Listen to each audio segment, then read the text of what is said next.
RCF.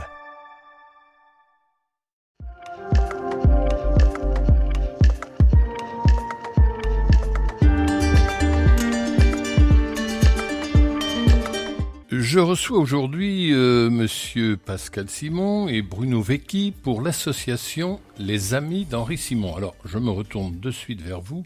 Monsieur Simon, bonjour. Bonjour. Et bien sûr, vous portez le nom de votre père, j'ai bien compris, votre père Henri Simon, dont on va parler largement, puisque existe une association dont vous allez nous donner déjà un peu l'historique, qui existe depuis 30 ans passés maintenant, et qui rappelle ô combien le long parcours d'artiste que fut votre père, artiste peintre, céramiste et décorateur vendéen. Donc, nous vous écoutons. Tout à fait. L'association Les Amis d'Henri Simon, en fait, a été créée 3 ans après son décès par un groupe d'amis essentiellement parisiens qui très vite a pris conscience que le temps pouvait être négatif puisque l'artiste lui-même n'était plus là pour promouvoir son œuvre. Et ils ont décidé de constituer une association avec le premier objectif, recenser toutes les œuvres qu'il a pu créer durant ses 60 ans de peinture dans l'objectif de créer un catalogue raisonné. Cette année, d'ailleurs, c'est la publication d'un premier tome sur la période de captivité. Bien, alors on peut lire de suite 60 ans de travail dans toutes ces œuvres, et vous nous direz combien, il y en a beaucoup, je l'ai compris, et 30 ans d'action. Absolument, absolument. Voilà. Donc, Monsieur Vecchi, quant à Bonjour. vous, bonjour. Vous êtes chargé, j'ai lu, de la communication et des partenariats. Voilà. Mais encore. Alors, oui, 30 ans d'association, même 31 maintenant, de travail de l'association. C'est vrai que ça fait beaucoup de travail et surtout, c'est du travail qu'il faut mettre en avant. Il faut, pour que les actions puissent se continuer, aujourd'hui il y a pas mal de projets, mais pour ça on est à une époque numérique, on est à une époque où il faut vraiment distribuer l'information pour qu'elle soit reçue.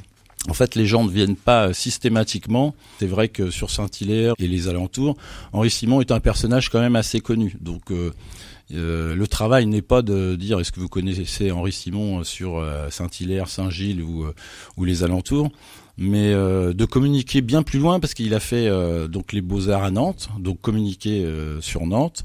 Il a fait les Beaux-Arts à Paris, donc communiquer sur Paris. Et j'ai envie de dire sur la France entière. Parce que, en fait, et c'est Pascal qui est en charge du recensement des tableaux, mais par exemple, un des objectifs de l'association, c'est de retrouver les entre 8 et 10 000 œuvres d'Henri Simon. Pascal a dû en répertorier un peu plus de 5 000, je crois, hein, si je dis pas de bêtises, tu m'arrêteras. Vous êtes à mi-chemin. Et on est à mi-chemin, j'ai envie de dire, j'aime souvent à dire, il y a eu 30 ans d'action de l'association, il en reste encore au moins 30, je pense. Qui correspondrait au nombre d'années de tous ces ouvrages. Précision, Monsieur Vecchi, vous parlez de Saint-Hilaire. Alors, on va situer plus géographiquement pour nos auditrices et auditeurs. On parle bien sûr de Saint-Hilaire-d'Orier sur la côte vendéenne. Voilà. Et en fait, moi, quand je suis arrivé à Saint-Hilaire-d'Orier en 1998, parce que moi aussi, je suis plutôt parisien, un faux parisien. J'étais plus sur la région Île-Dieu-Vendée. Mais enfin, quand je me suis installé à Saint-Hilaire-d'Orier, j'ai mis mes enfants à une école qui s'appelle l'école Henri Simon. J'étais pas loin d'une rue qui s'appelle la rue Henri Simon. Mon médecin s'appelait Dominique Simon. J'ai dit, mais à un moment donné, qui est ce Henri Simon qui Dans l'église, il y a des œuvres d'Henri Simon. Voilà, et c'est un peu comme ça que je suis tombé sur Henri Simon et que voilà, je suis tombé dans la marmite, j'ai envie de dire.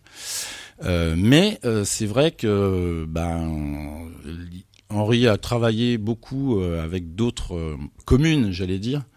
Mais le but maintenant, c'est de, par exemple, tous les Parisiens, Lyonnais ou Marseillais qui sont venus en vacances à Saint-Hilaire-d'Orier à une certaine époque, ils sont tous repartis avec l'un un portrait, l'autre une céramique, parce que c'était des choses qui se faisaient comme ça. Et donc ces tableaux sont éparpillés un peu partout.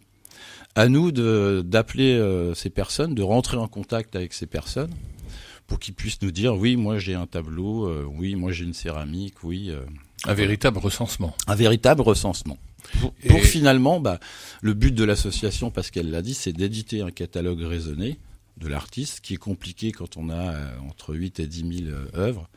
Mais c'est un but, voilà. Ce sera un gros catalogue. Ce sera un très gros catalogue. Oui, alors pour situer les années, je dirais, de plein travail de votre père, Monsieur Simon, on est dans la période des années 50. Oui, il est reconnu, lui, il commence très tôt. En fait, il va se marier en 1950. Donc, on parle beaucoup à partir de cette période-là, mais en fait, il est reconnu, il se marie, il a 40 ans, mais il est déjà reconnu peintre professionnel à 18 ans. Donc, il y a toute une période, justement, pour laquelle il n'y a pas de repères familiaux, ni maman, ni nous-mêmes ne connaissons ses œuvres. Mais il a produit beaucoup avant-guerre, après-guerre, et ce qui est connu commence effectivement en 1950. Alors, son parcours, donc natif de Saint-Hilaire-d'Orier, où il y a vécu jusqu'à son décès, mais il a quand même fait plusieurs étapes à l'extérieur. Oui, déjà, Bruno l'a rappelé tout à l'heure, il a fait les Beaux-Arts de Nantes, puis après les Beaux-Arts de Paris. Et après les Beaux-Arts de Paris, il s'est interrogé justement sur son devenir. Et puis, il s'est décidé en fait de témoigner sur la Vendée. Alors, il n'a pas fait que la Vendée, bien évidemment, mais c'était pris d'affection, j'allais dire, pour ce territoire, et où il disait qu'il avait juste à regarder autour de lui, et il avait tous les thèmes qu'il avait envie d'aborder.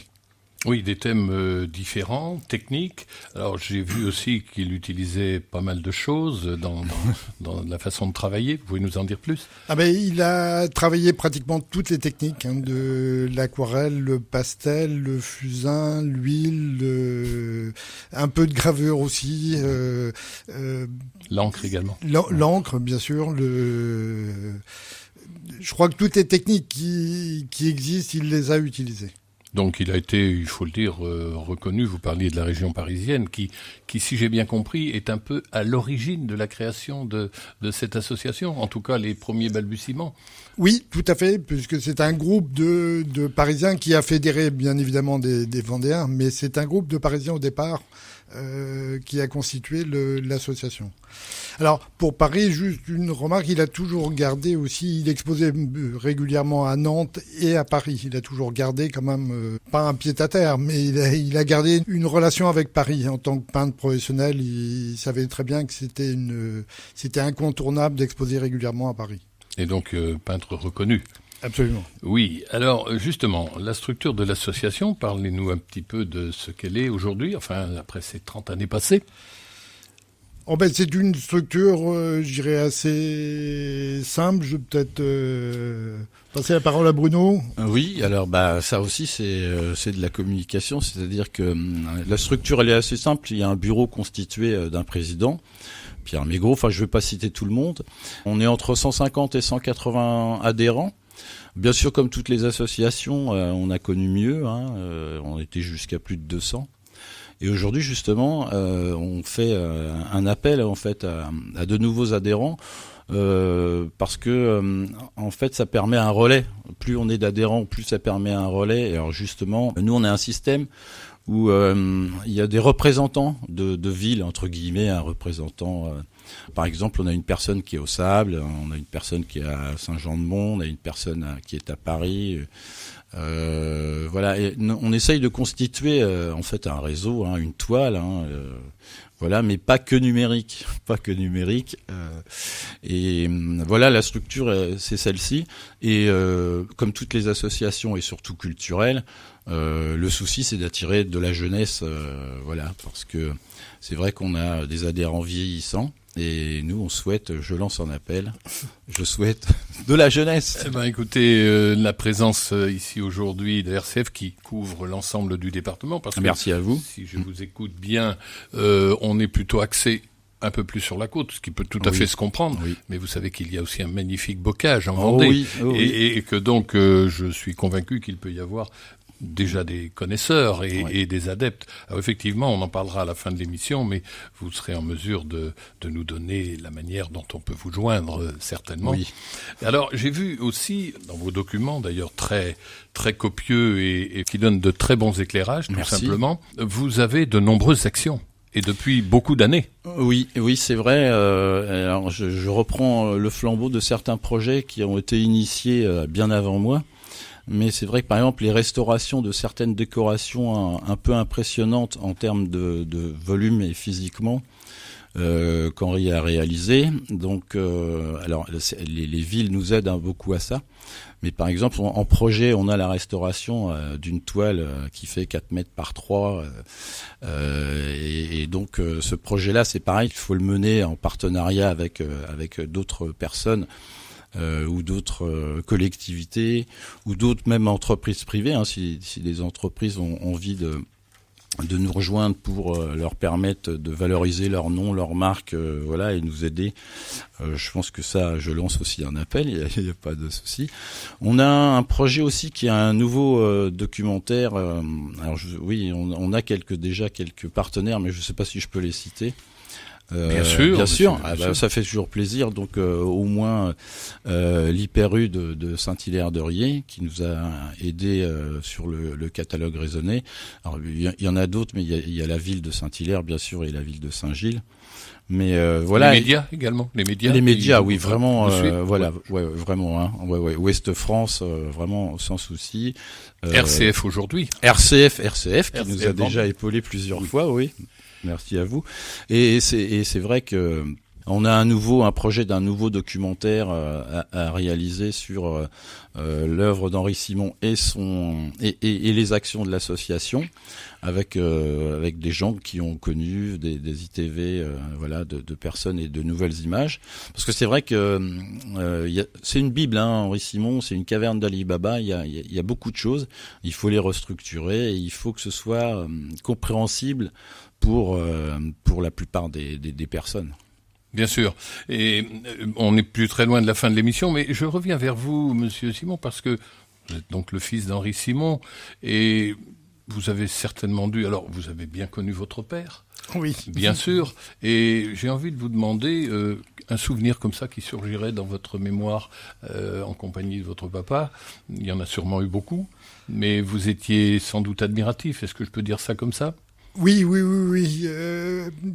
Avec le petit bémol c'est avec l'âge qu'on prend conscience de peut-être de moments dont on n'a pas assez profité. Juste pour une anecdote, il avait toujours avec lui un carnet de croquis. Et donc, quand on allait à la ferme chercher le lait, dans la voiture, il avait son petit carnet. Et puis, systématiquement, il y avait une scène qui l'intéressait.